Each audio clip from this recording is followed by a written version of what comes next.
All right. Thank you for being patient. Welcome to Anime Lockdown Day 2. Let me turn this music off. Thank you for coming out, everybody, and humoring us while we work out some bugs on our end. This is Heart-Shaped Box of Memories, a Princess Eye retrospective with Megan. Thank you for joining us. All right. It wouldn't be a true anime convention without a few technical issues. But indeed, good morning, Anime Lockdown. Welcome to day 2, and welcome to Heart-Shaped Box of Memories, a Princess Eye retrospective. Now, how this panel is going to go is going to depend on whether you were familiar with Princess Eye beforehand. Because if you did read this back in the day, then this is going to be an interesting walk down memory lane. But for those of you who did not read it back in the day, whether because you were simply too young or you weren't following shoujo manga and things like it back in the mid to late 2000s, this is going to be a trip. Because this is one of the weirdest, wildest stories to come out of the 2000s manga boom. The time when one of America's biggest manga publishers decided to create their own faux manga in the hopes of creating their own multimedia empire, and the whole thing collapsed on them within less than a decade. And just as a bit of quick reassurance, the only AI you will see in this panel is Princess Eye. There is no generative AI used in the making of this panel, because frankly, no computer could hallucinate the story I am about to tell you. So, let me set the stage for you here. The year is 2003, and the manga publishing industry in the US has reached what we could call peak Tokyopop. Now, Tokyopop was a relatively recent addition to the American manga publishing scene.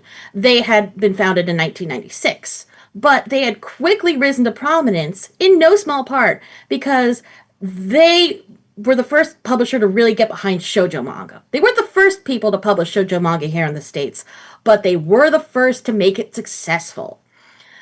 And it showed in their demographics.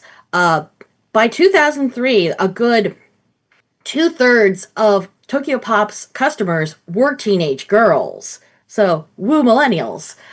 And indeed, as you can see here from this ad, they even had a shoujo magazine for a little while where they serialized a bunch of their works, even if they had canceled it back in 2000.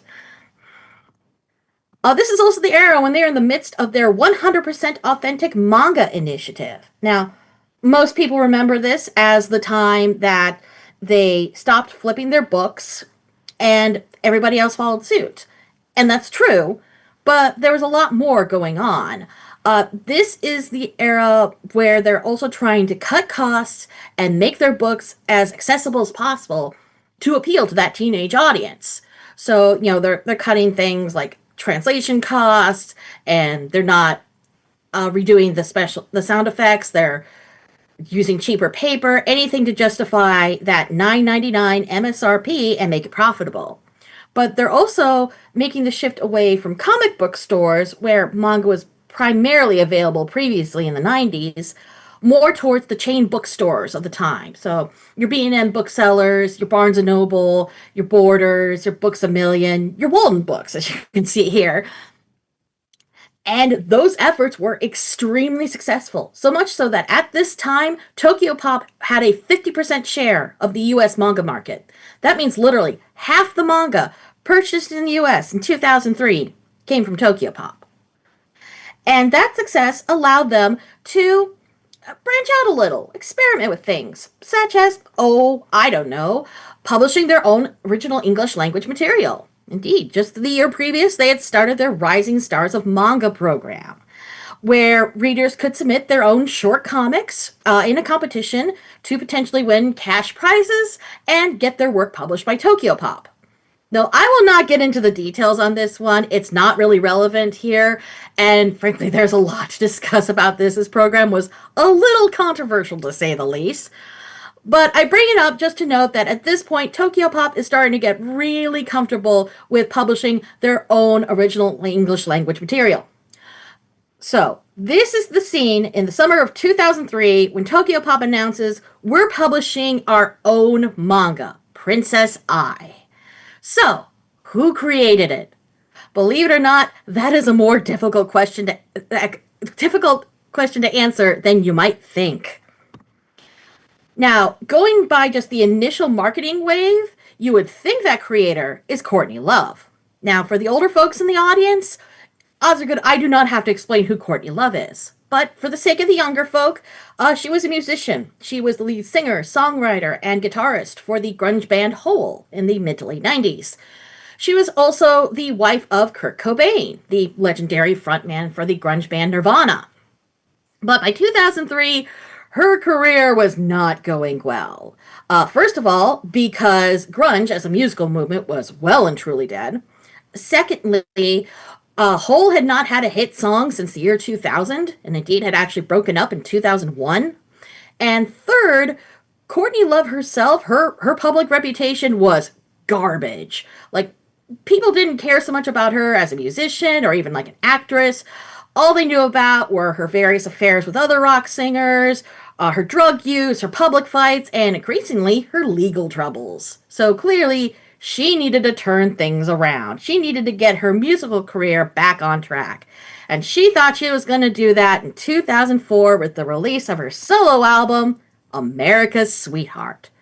But how could she possibly sell it, particularly to the younger generation? How could she revamp her image for them? That's when she, or let's be honest, more likely her agent, had the idea.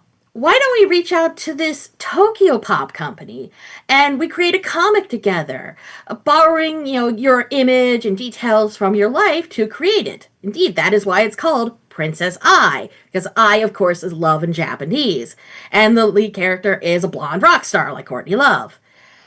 And goodness knows they tried their best to promote Courtney Love within Princess Side. These are excerpts from her bio in Volume 1, talking about how she is a musician, songwriter, actress, activist, celebrity, provocateur. There are a few artists who fit into all of the above categories, performers whose life and work are impossible to pigeonhole. There is only one Courtney Love. And at the end of it, as startling as it is irresistible, America's Sweetheart makes it plain why the world is in love with love. Like, they are doing everything short of screaming, "Hey kids, buy America's Sweetheart at a music store near you!" But it should be noted that beyond this, Courtney Love was not terribly involved, and the contributions she did make were not only heavily fictionalized, but heavily sterilized. For example, in those initial interviews, she talked about, oh, Princess Ai is like my alter ego, and she's based on my time in Japan. No, not noting that her time in Japan were the 2 or 3 months she spent working as a barely legal topless dancer before she got kicked out because she didn't have a visa. It's one of the many colorful stories from her youth. So, you will be surprised to learn that making a comic to promote an album didn't work. It did not help the sales of this album. It did not help her career. And she's basically been the butt of the joke when it comes to Princess Ai ever since. But I don't think that's entirely unfair. Because, as I said, her involvement was not great. Like, she mostly just signed off on it as a celebrity endorsement than anything else, when there were other people that were far more directly involved with the creation of the comic. For example, Ayazawa. Now, if you are a shoujo manga fan, you know who Ayazawa is. She's a legend. She is the creator of such series as Nana and Paradise Kiss. And wouldn't you know it, right around this time is when Tokyo Pop started publishing Paradise Kiss themselves. So that's how we were able to get in touch with her. But Ayazawa's contribution to this series is, again, very early and very brief. As far as I can tell, all she contributed were a handful of concept sketches for the title character. Now, admittedly, they're very good sketches, because Ayazawa is a very talented artist. Indeed, Courtney Love actually used one of those sketches for the Japanese release of America's Sweetheart. But that's as far as her involvement is. Indeed, she was a busy lady at the time. She was still serializing Nana at this time. But you wouldn't know that from Tokyo Pop's advertising, because they included her name alongside Courtney Love, and they phrased it in such a way as to make it sound like she was the actual artist on the comic. But that's not true. The actual artist is Misaho Kujirado. She's a very obscure shoujo mangaka. She had been working since the late 90s, but by 2003, she only had a handful of short stories to her name. So it's not hard to see why she would sign on for this whole Princess Eye project. And indeed, it would represent a huge leap forward for her career. Not just because it would be her first serialized work, which is, always a big deal for a mangaka, but it one that came with a guaranteed international audience. Because Tokyo Pop released this everywhere they could, not just in all the English speaking territories they normally published books, but they licensed it in France, in Germany, in Italy, in Russia, in Brazil. It was even serialized in Japan. This ran in the shoujo magazine Wings. But it ended up being kind of a cursed deal for Kojita Do. If you look at her credits, her career kind of begins and ends with Princess Eye. But even then, she was not the one with the greatest amount of control over the story. She was basically just an artist for hire. The true Svengali behind Princess Eye was a mysterious figure known only as DJ Milky. Who is DJ Milky? Let's try to get an idea from his bio in Volume 1 of Princess Eye. DJ Milky likes to eat ramen late at night and oatmeal for breakfast. Addicted to digital and analog fusion, Milky is in a constant state of flux and irk. Life's one reward comes from the form of creating stories and music. He often forgets which side of the road to drive on, overcompensating for this by staring intently into the vortex. Okay, that doesn't tell me very much. Let's take a look at some comments from his admittedly long defunct MySpace profile. About me, I create, I chill, I bug, I trip, so don't hate. Word. And who'd I like to meet? The realest mothers out there. Okay, so he is a thoroughly ridiculous person, but here's the catch. DJ Milky is not a real person. He is a persona. For one, Stu Levy. Who's Stu Levy? Why, when you know it, he is the founder and CEO of Tokyo Pop, seen here looking like an absolute douchebag. Seriously, all the signs are there. You've got the frosted tips, even if they've kind of faded and grown out a little. You've got the tinted shades. You've got the giant, stupid soul patch. Keep in mind, this man is in his early 40s when this photo is taken, and he's dressed up like he's in a freaking boy band. But this all begs the question, why? Why would he do all of this in the first place? And the answer is a little bit marketing and a little bit vanity. Because during this decade, Stu liked to posit himself as the face of Tokyo Pop. And of course, that face had to be cool and hip and down with the kids, yo. Which is part of the reason he looks like that for most of the decade. But he was smart enough to recognize that Tokyo Pop's largely teenage audience might not be interested in buying a shoujo comic written by a 40-something-year-old businessman from the US. But if he could fake the idea of being like half his age and some hip DJ that lives in Japan, well, they might buy that. Now, keep in mind, he was not the only person writing the story. That DJ Milky moniker hid the contributions of Rob Tokar, who was a senior editor at Tokyo Pop. Indeed, for many years he was editor-in-chief, but he too was contributing to the storyboards. It should also be noted that your average Tokyo Pop reader during this time did not know Stu Levy was DJ Milky. Maybe if you worked in the anime and manga industry, you knew. It was something of an open secret there. But your average reader would not know till a bare minimum 2007, when the late Zach Birchie wrote about this as part of his Hey Answerman column. Indeed, those comments from his MySpace profile came from Zach's column. But this just begs more questions. So how did Stu know that he could not sell a comic under his own given name? The answer is because he had tried before. And admittedly, you probably don't know about this. I didn't know about this till less than a month ago. But right at the turn of the millennium, December of 1999, back when Tokyo Pop was still Mixed Comics, they released a original comic called Sushi Girl, created by Stu Levy, with dialogue and art by a husband-wife duo called Tabacat, which some of you might recognize for another work they published later with Tokyo Pop called Shutterbox. It's a mess. It's less than 100 pages, but there's just so much information dumped on you. So it's a post-apocalyptic world where people are living in domed cities, and it's about this girl who literally comes from the sticks, coming to the big city of Tokyo Pop, 2 words, to become a singer. And she gets involved in a bunch of hijinks. She saves a bunch of kids from some rampaging animals with the power of her voice. She becomes a sushi delivery girl because everybody eats sushi in this crazy mixed up city. She makes friends with her coworkers. They form a band, and at the end, it's implied their boss is going to make them spies as well. It is a lot. You know what else is a lot? The art. And I don't want to crap too much on Tavacat because, this was God, over 25 years ago. I've seen examples of their later art. It's fine, and they are perfectly talented artists in their own right, but they were not quite ready for prime time here. The character designs in particular have a lot of a how to draw manga energy, and the extremely garish digital coloring and backgrounds do not help things. But most of the faults of this lie with Stu because he's the one who came to them with these ideas. He's the one who came up with the concept of the story.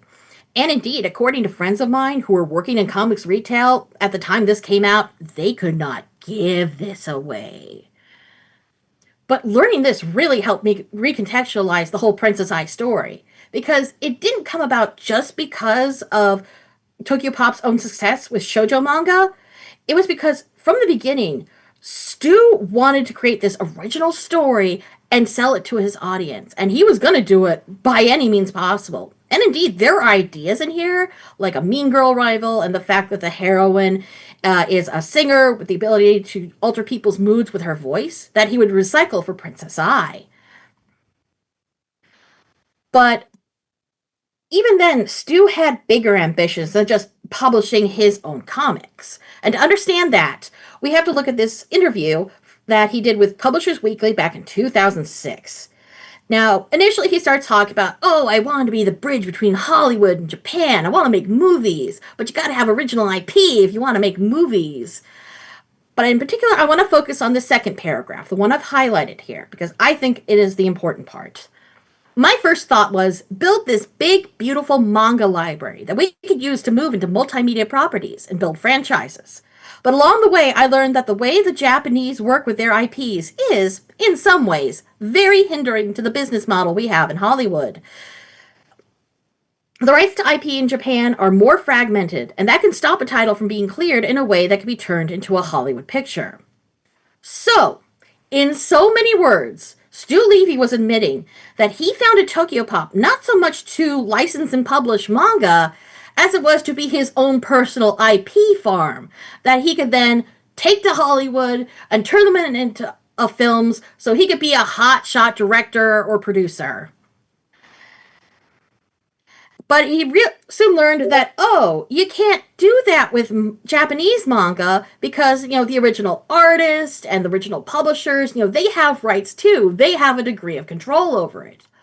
But if you created your own comic that looked close enough to manga to kind of pass the sniff test, you could sell it to that same audience, but Tokyo Pop would control it fully, lock, stock, and barrel. And Stu could ride that all the way to Hollywood. And that, to me, is the crux of everything. Princess Eye was not a creative story. This was not something that anyone felt truly compelled to tell, a story that needed to get out. Princess Eye was created, first and foremost, to be a product, to be sold to Tokyo Pop's captive audience. And for Stu Levy in particular, it was the blueprint for how he wanted to proceed with everything, and how he was going to become a multimedia mogul. And because this was basically a Stu Levy vanity project, even if he wasn't using his actual name, he put all of the marketing force that Tokyo Pop was able to muster at the time. He was putting ads for it in the anime magazines of the day. They were handing out sneak previews at their convention appearances. When they created their own weird, short-lived preview magazine called Takuhai, Princess Eye was not just in the advertising, she was literally in the magazine. Indeed, they even sponsored their own Princess Eye cosplay contest at the 2005 San Diego Comic Con.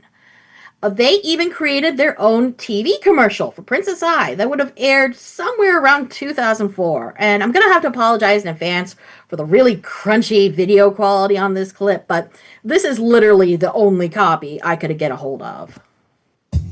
Courtney Love and Tokyo Pop present a fallen angel searching for her dream, lost between this world and her own. A diva torn from chaos, a savior doomed to love. Princess Eye.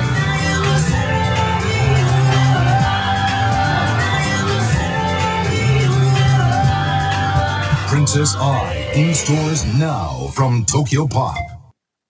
So yeah, so we've covered kind of the hows and the whys and whatnot behind the creation of Princess Eye, but what is it actually about? What kind of story did they actually create? And for the sake of those of you who have either not read Princess Eye or it's been so long that you've forgotten the details, we're going to do a little bit of a speed run. Okay, to begin with, Princess Eye begins with our title character appearing in the middle of an alley in Tokyo with practically nothing on her person and no memories of who or what she is beyond her name. And that's where she meets a kind, sensitive, blonde, half-American boy who works nearby as a university librarian, who also just happens to be a singer and a songwriter in his spare time. And that boy's name is Kent. Kent. This very original character's name is Kent. So yeah. Kent offers to let I stay at his apartment, and the two of them fall swiftly in love. She also follows him to his job, and it's there that they discover this strange old book that seems to trigger memories within I's mind. But they don't quite know how it works or what it all means. But of course, in the meantime, while I's trying to figure out her identity, she knows she needs to get a job. She needs to make some money. So she managed to finagle her way into get a job at a nearby hostess/strip club. But she's not going to do anything as base stripping. Oh, no. She's going to be a singer. She's going to do live singing at this club. And it's not going to be any music, man. It's going to be rock music, man. She's going to blow your mind, man. She's going to freak out all the normies. And reading this part in particular, I was struck by the similarities between this and the 2010 film Burlesque, which of course was a vanity project for Christina Aguilera, wherein her character finagles her way into becoming a live singer at a burlesque club. Coincidence? Yeah, probably. This is very much sort of a two nickel sort of situation. I was just personally struck by the similarities. Anyway, I singing eventually attracts the attention of a sleazy young man named Takashi, who works for the Hayabusa talent agency. And he convinces her to sign a contract with them. They're going to make her a big, big star. And no sooner does she do that than they get to work. They have her recording music. They have her making music videos. She's doing concerts. She's going to do a world tour. She's making public appearances. She's got a cult of fans around her and even a cult of haters. And she could not be more miserable. Part of it is she's being seriously overworked, but the other part of it is that the talent agency is purposefully keeping her away from Kent and the other friends she's made along the way. She is very much a bird in a golden cage. So much of the second volume is about Kent and those friends, teaming up, mustering their efforts to reunite with I, and in particular, to reunite her with that mysterious book from the library that triggers all her memories. And wouldn't you know it, when they do that, all of her memories come flooding back. And if what I'm about to explain seems a bit much, a bit sudden, a bit nonsensical, well, I'm kind of replicating the experience of reading it. To it. I is indeed a princess of a realm known as I-Land. Ha ha ha. Where there are two races. There are humans and there are the Dogen. Most of the Dogen are basic beast people, but the elite among them, the nobility, are angels. They're pretty anime people with wings. But for many years, the humans, led by Ai's father, King Sei, have been oppressing the Dogen, to the point they are actually like, harvesting the Dogen's blood because it has magic within it, and they use it to power everything. For many years, I was in the dark about this, but she found out about it because she fell in love with a Dogen angel boy named Nora, who is leading a revolution against the humans, what he dubs the Second Revolution. But there's conflict within the ranks because Nora is a peacemaker. He ultimately wants to bring humanity and the Dogen together. But his second in command, his cousin, Kaz, is very much a Dogen supremacist. He wants to kill all humans, including the royal family, including I. So that's why she was sent to the human world. Nora did that in order to protect her. But it gets more complicated from there. Because it turns out I is not human. At least, not totally. She is half Dogen, a fact her father hid from her. And she only finds out because when she starts singing, wings start to sprout from her back. And in true Mary Sue fashion, they are not just any old wings. Oh no, they are the specialist wings with red-tipped feathers. But she also soon realizes that her voice literally has power. She can soothe the troubled hearts of people with just through her singing. So between this and learning of her true identity, she realizes, oh, I need to get back to Island because between my heritage and my power, I am the one person, who can stop this war, who can bring these two people together.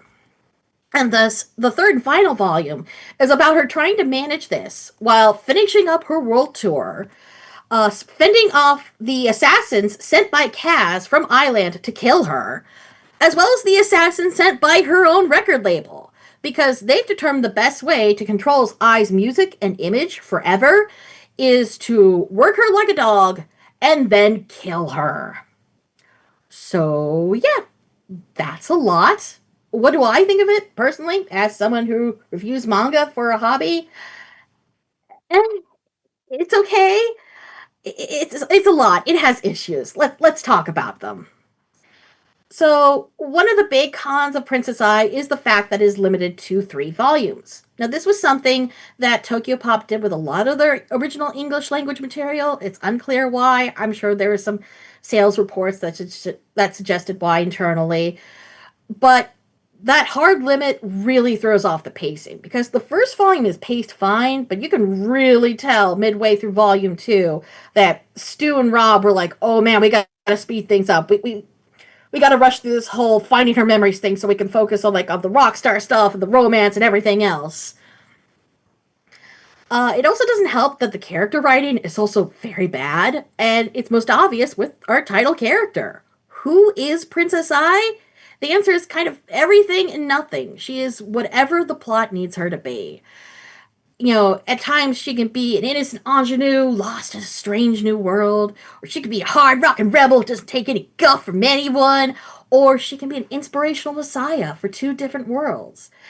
And these shifts don't feel like facets of a single complex personality. They feel like, again, the writer's flipping switches to whatever she needs to be to make the plot go.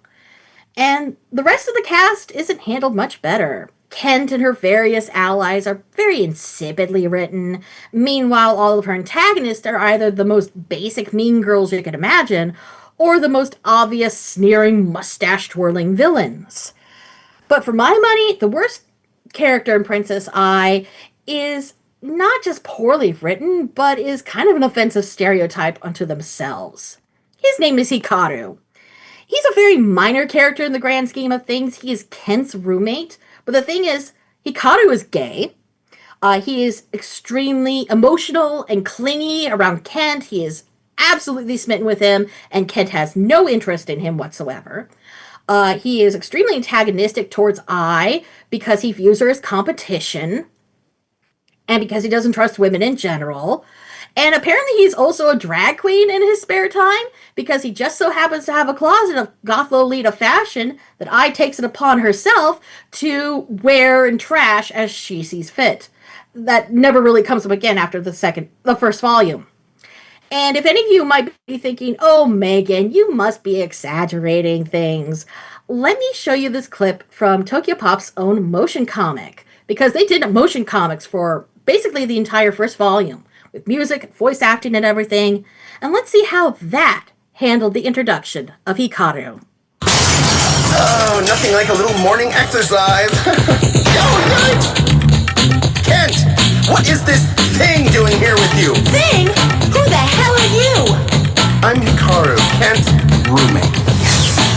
You don't even care, Kent, do you? You just treat me like dirt as usual, Kent. Hikaru, chill out. She just moved to Japan and has nowhere to sleep. Great. Pesky gay roommate. Yeah. This sort of stereotype was way out of fashion by the 2000s, much less now, and everybody involved should frankly have known better. But in the end, I think the biggest issue with Princess Ai, again, comes back to the writing, and it's the fact that Stu Levy and Rob Tokar didn't really understand their audience. And they could only approach it basically in marketing terms. And thus the whole story feels like it's made out of marketing buzzwords. I don't know, what are teen girls into in the mid-2000s? They're into romance, they're into fantasy, they're into girl power, they're into angel wings, they're into J-rock, they're into goth Lolita fashion. The only thing that's missing is Garugamesh! I'm sorry, I had to make that reference. I could not stop myself. But I don't want to imply that there are no good things about Princess Ai. Because there are some good things, and a lot of it is due to Misaho Kujirado. She was not an untalented artist. Now, admittedly, her character designs might not be to everybody's taste. They are kind of lanky and kind of heavily stylized. But clearly she had a great time drawing all of Ai's fancy fashions throughout the comic. And it's clear in both her paneling and in her color splash art that she's talented, that she can bring the sort of beauty and elegance and delicacy that people come to shoujo manga for. And while the story itself might be made out of marketing buzzwords, there are themes in here that intellectually I can recognize would appeal to a teenage audience. What Ai is going through is a quest for identity. She is trying to answer some very basic questions. Who am I? What is my place in this world? How can I make my world a better place? And these are questions that a lot of teen girls ask themselves at one point or another. So it was, in a way, relatable to them. And, at least for a brief time, that did translate into sales. Now, according to the 2005 BookScan charts, which measures the sales of books mostly in chain bookstores, we know that the first volume of Princess Ai, which came out in 2004, sold around 20,000 copies, which is admittedly not the hugest numbers, but pretty respectable for, the first volume of an original English language work at a time when that concept was still quite new. But things were already on the downslide. The second volume, which had came out that year, 2005, had only sold 10,000 copies. And the third and final volume, which came out in 2006, failed to chart on the 2006 charts at all. Gee, there were no volumes of Princess Ai on there. And to get on there, at bare minimum, any of them would have had to sell around 4,500 copies, at least. So any sensible person might have looked at those sales numbers and realized, maybe this whole Princess Ai experiment isn't working out so well. Maybe we should move on to other things. But not Stu Levy. Oh no. He saw those initial numbers, and that was all the permission he needed to launch what was sure to become the Princess Ai media empire. And that, of course, meant merchandise. There was a lot of Princess Ai merchandise available in the late 2000s. You could buy Princess Ai t-shirts, Princess Ai note cards, Princess Ai coloring books, Princess Ai puzzles, Princess Ai calendars, Princess Ai posters, Princess Ai shoelaces, Princess Ai statues, Princess Ai fashion dolls, all of it available at a local mall near you, because this was back when malls were still a thing. And as you might have noticed in at least a couple of those images, a lot of this stuff was indeed available at your local Hot Topic. Indeed, at this point, you could fairly argue that the true mascot of Tokyopop was not that weird little robot fish that they put on all the spines of all their books. No, it was Princess Eye. But of course, the most obvious merchandise to make for Princess Eye was more books.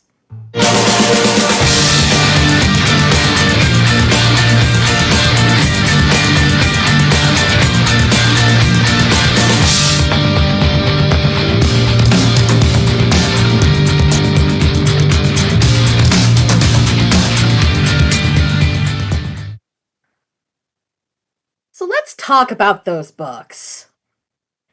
First of all, the most obvious thing to make was a sequel, and they did, starting in 2008.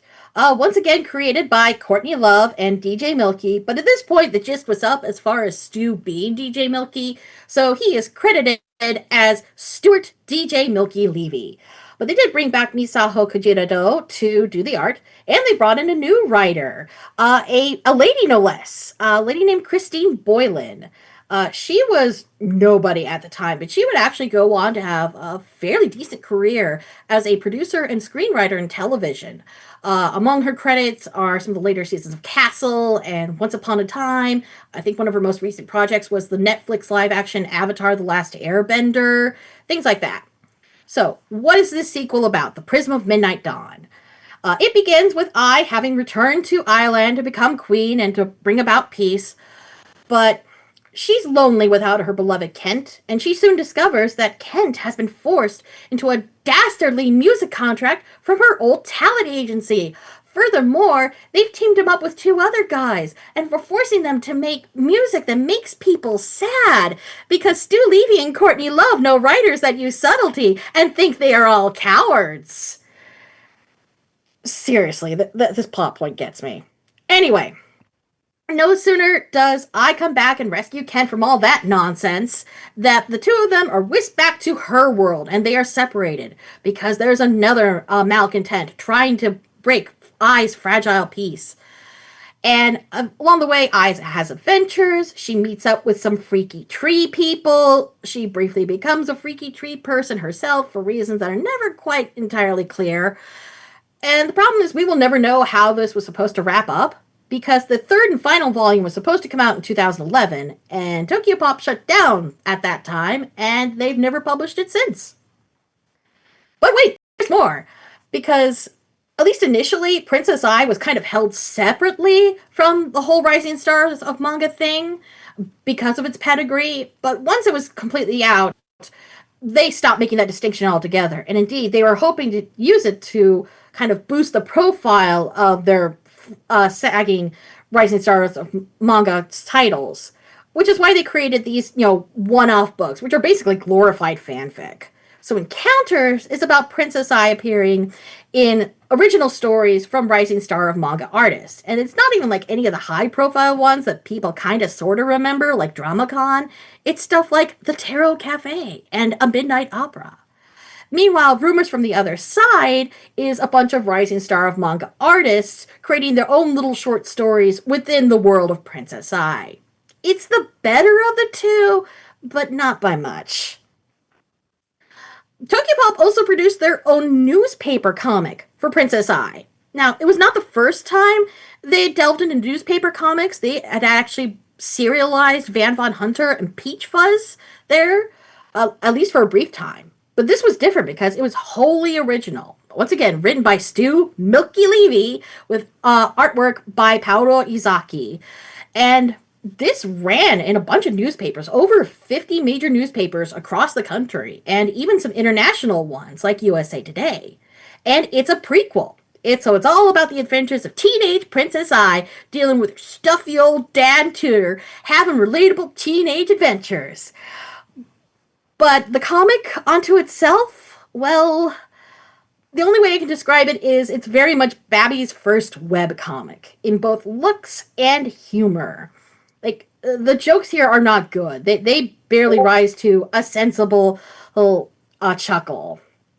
And once again, it's completely undermined by the fact that Stu Levy has about a sitcom level understanding of what teen girls are into and what they do.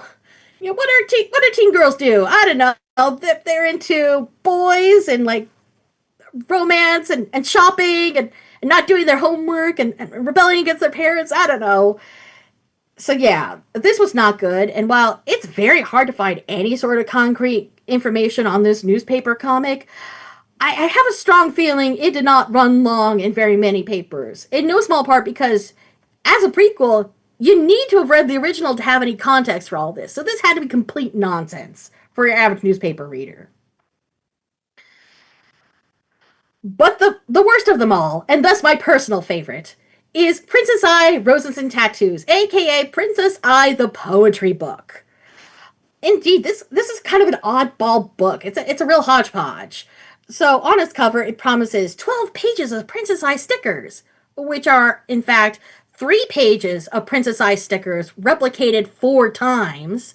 There are ads for various other Princess Ai products, including some that never got released, such as this ad, which is either for a second art book in this vein or a light novel that was supposed to get into the backstory behind Princess Ai, which was kind of glossed over in the original comic. Either way, never happened. There were fan art and fan poems from readers. There were original color illustrations by the original artist. But the main attraction, supposedly, was Stu Levy's incredible lyrics, aka his terrible goth poetry. Because since Princess Ai is a singer, she had to have songs. Stu, of course, wrote these lyrics and published them in the books, and he felt that, no, the people need more. And I'm going to share some of them with you today. And I've put them up on the screen here so you can all follow along with me and appreciate their creative choices as far as font and page layout. As I read the first of these, the spotlight. When the spotlight shines, all eyes are on her, creeping through the dark, violating the pure, lurching, leering, prying, peering, shadows for the night, shivering allure. And you're probably thinking at this point, oh, Megan, that's not that bad. Maybe a little pretentious, but eh. Let me read you the second one. Stardust Paradise. Velvet Revolution. Burlesque Dynamite. Mahogany Meltdown. Stardust Paradise. Savoy Cornucopia. Glitter Glorified. Titanium Rust Belt. Precious Parasite.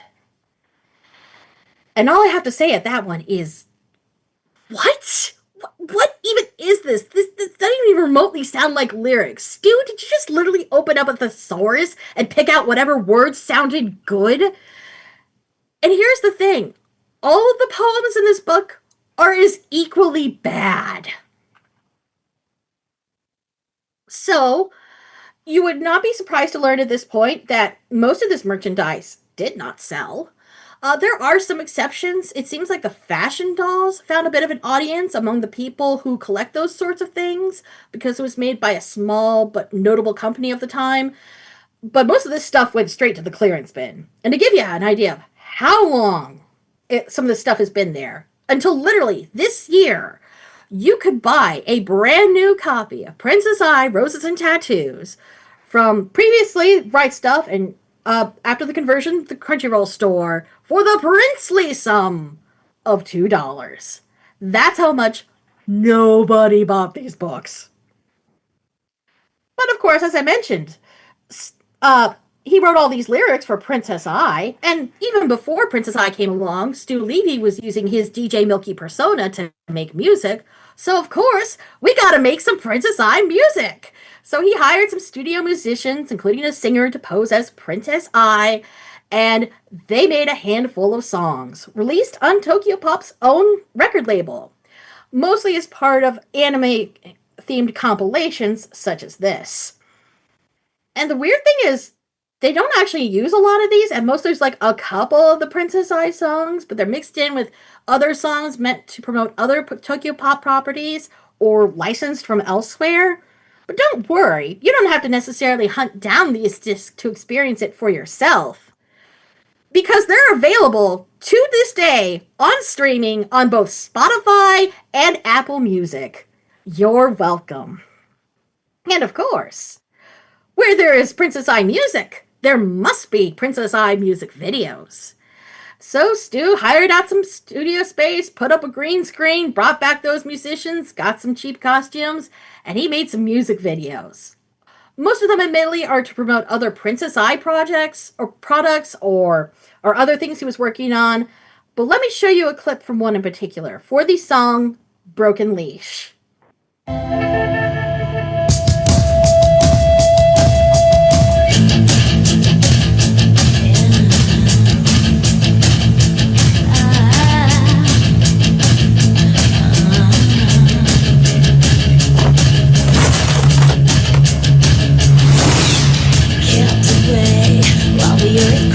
Swept away by all his lies. Not ready to go, but it's time to leave. Already too low to get up and plead.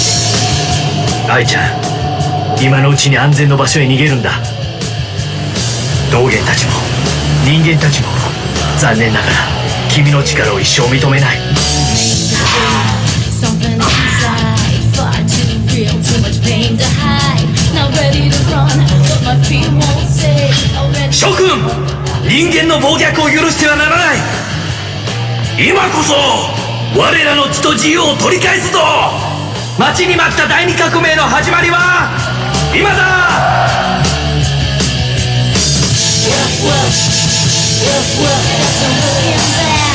One shot of freedom through the looking glass. Bow out, no more broken beat. Let's block the collar with a broken lead. There's no looking back. One shot of freedom through the looking glass. Bow out, no more broken beat. Let's block the collar with a broken lead. All right, that's enough of that. I won't show you the whole thing. That would be cruel. But some of the sharp-eyed among you might have noticed something. That DJ there in Princess Eye's band. Guess who? It's Stu. Because indeed, he didn't just direct this music video, he actually appears in it as DJ Milky. But yeah, woof woof indeed. The issues here are pretty self-evident. Between the lousy green screen and CG, the really garbage audio mixing, to the point that the lyrics are kind of hard to hear over the music, much less the dialogue. The Princess Eye costume, which looks like it came from Spirit Halloween, the only really competent thing is the animation, and even that's marred by the giant purple subtitles in the gothic font that make the whole thing look like a fan sub. But that animation is something I want to point out, because it actually indicates that this music video was a prototype for Stu's most ambitious idea for Princess Eye. A Princess Eye anime. That, of course, would be directed and written by Stu Levy. It was meant to be an original film that would look similar, or at least function similarly to how that music video did, as a hybrid of both animation and live action. So all of the stuff with Princess Eye in the real world would be live action, whereas all of her backstory would be animated. And not just by any old studio, by Studio Satellite, a major anime studio. How the heck did Stu Levy arrange for something like that? Well, you have to understand, back when Tokyo Pop was licensing anime in the early 2000s, the first thing they licensed was a film called Spring and Chaos. That film was directed by Shoji Kawamori. Shoji Kawamori is one of the founders of Studio Satellite, and Stu Levy leaned upon that connection as hard as he could for pretty much the entirety of the 2000s. But at least initially, it seems like Satellite as a studio were on board with this project. That photo you see there, that's Stu Levy with Michiaki Sato, the CEO of Tokyo Pop. CEO of Satellite. The other photo you see here, that is Satellite's own booth at the 2006 Tokyo Anime Fair, which is like the big industry expo for anime in Japan. This is where studios sell producers on ideas. So this is them trying to sell a Princess Eye anime as a potential thing to make. But it never quite came together. It was initially announced in 2005 with a release date for sometime in 2006, but then it got pushed back to 2007. And then it got pushed back to 2009. And then nobody really talked about it after that point, because by 2008, 2009, it wasn't just Princess Eye as a property that was in trouble. Tokyo Pop itself was in trouble. Because the Great Recession hit pretty much every manga publisher that was still standing in the US at that time, but Tokyopop was one of the hardest hit. A big part of it is they had spread themselves way too thin. They had licensed far too many titles that did not sell. They were releasing far too many books, like physically, like 4 or 5 volumes per week. Thousands of volumes, shipped around the world. And they were just bleeding money. It also didn't help that a lot of their big sellers, the big hits that made them famous back in the late 90s and early 2000s, those originally came from Kodansha. And by this point, Kodansha yanked the rights back. So they didn't have that steady stream of money anymore. And it actually got to the point where they had to do layoffs. They had like a 100-person workforce, and they had to lay off 40 people. And at this point, they really focused more on using freelance labor, which they were already underpaying, not just for the translation, but for a lot of the localization process. Now, perhaps if Tokyopop had strong leadership at this point, they could have gone through it okay. Unfortunately, Stu Levy was not providing that at this time. Stu's focus could not be further away from publishing books. He could not care, because at this point he was more focused than ever on his filmmaking career.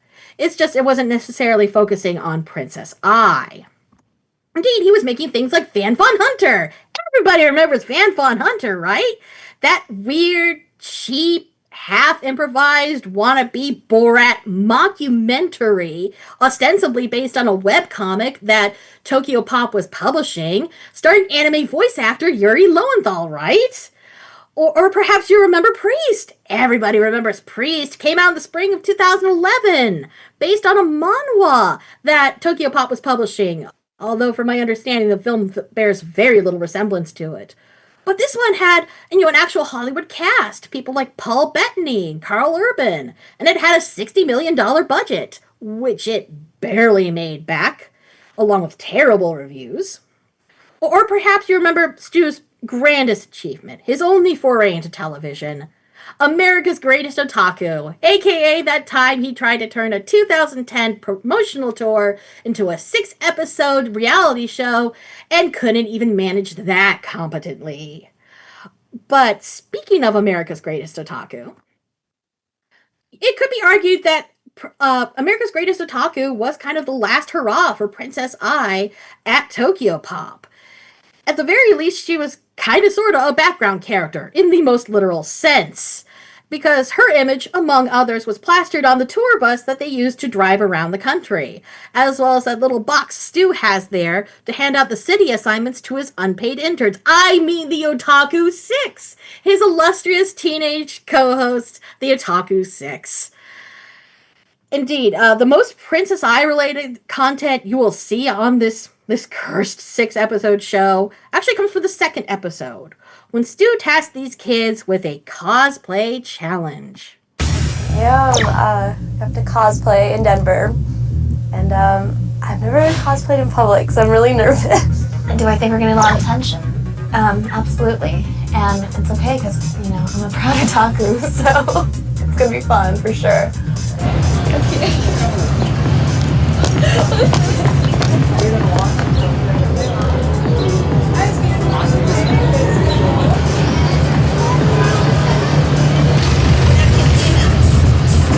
This one, bam, I'm pulling the rope. Oh my God, that's Sailor Moon right there.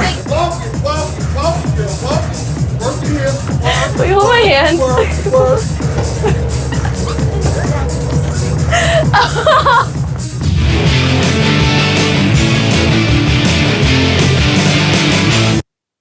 So yeah, you might have noticed that poor Mira there, while walking around the streets of downtown Denver, getting sexually harassed by strangers, is indeed wearing the very same Princess Ai costume that we saw in the Broken Leash music video just a few minutes earlier, because among this show's many, many faults is that it had zero budget, and they had to reuse literally what they could. But for many years, that was it for Princess Ai at Tokyopop. They shut down in 2011 due to financial issues stemming from Borders bankruptcy. They came back in 2015, but when they did, Princess Ai, as a property, as books, as a franchise, as anything, was nowhere to be found. And indeed, it stayed that way until literally earlier this month when Animego posted a interview with Stu Levy as part of their anime business series. And he said this. Another thing we did is we created manga from scratch. And we would sometimes utilize Japanese artists like we did with Princess Ai, which was #1 in the country. I wrote that, so I'm proud of that. That was with a celebrity, a rock singer that was called Courtney Love. So yeah, there is somebody who still remembers and is proud of Princess Ai in the year of our Lord, 2025. And of course, that person is Stu Levy. So, what can we collectively take away from the Princess Ai phenomenon? Because it's pretty obvious that the comic, unto itself, does not have much of a legacy. Indeed, if you were not around for its original release, or if you're not a manga history nerd like myself, you would have no reason to know Princess Ai exists, much less seek it out. But I feel like it is worth remembering, if, for the very least, as an exercise in the limits of corporate cynicism. Because as I stated before, Princess Ai was not made as a creative work. This was not a story anyone was compelled to tell. This was a product meant to be sold to Tokyo Pop's own audience. This was basically a mode of promotion for pretty much everybody involved with it creatively. Because Stu Levy and others thought that teen girls at the turn of the millennium were so dumb, so gullible, that they would buy anything so long as it kind of looked like manga and behaved like manga and you slap the name Princess Ai on it.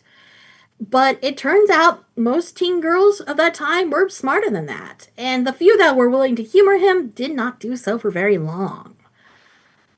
Princess Ai, as a property, was basically made for nobody in particular. It was built on the most cynical of foundations. So therefore it should be no surprise that it ultimately collapsed upon its creators, leaving only the ruins that we have examined here today. All right. With that, let me do a little bit of housekeeping. I have been reviewing manga for over 10 years at my blog, The Manga Test Drive, at the address you'll see on the screen there. I also have a side blog called Renaissance Josei, where I do reviews, essays, and other longer form stuff very occasionally. If you like what I do here or elsewhere enough to give me money for it on the regular, you can do so at Patreon, at Megan D. If you want to follow me on social media, I'm on Blue Sky. My personal account is Brainchild129. If you want to follow the blogs, you can also do that through Manga Test Drive. And I also want to spotlight some of the other work I've done. I'm an occasional contributor to Anime Feminist, which is a very good blog unto itself that you should support with your views and your Patreon money. I have done both essays and podcast appearances there. My most recent one is this article you'll see here, No Gunplug Girls Allowed, which is about Gundam build fighters. Pretty proud of that one. I am also an occasional contributor to Anime Herald, another long-standing anime blog that you should support with your views and your Patreon money. And the founder is, of course, in the chat right now. You can either check out the article of the same name that inspired this very panel, also about the history of Princess Ai, or if you want to find out more about America's Greatest Otaku, you can read my article, The Failure of America's Greatest Otaku, and learn all about that there. And with that, thank you all for showing up bright and early this morning. I hope you all learned a lot, and I hope I didn't traumatize you too much. Yay! Thank you. Thank you. It was nice getting to see the rest of this panel. I was lucky enough to catch the second half at Otakon. I meant to ask where you showed up when you saw it at Otakon. I don't remember exactly where you were in the panel. I got there, I think, around the time you started talking about the spin-offs. I was in the back, so you almost definitely couldn't see me. Okay. So yeah, you learned some things too. Yeah, it was good. I learned that if I believed in myself half as much as Stu Levy believed in Princess Ai, I'd be unstoppable. Indeed. All right. Well, thank you so much for joining us, and you have a great rest of your day. All right.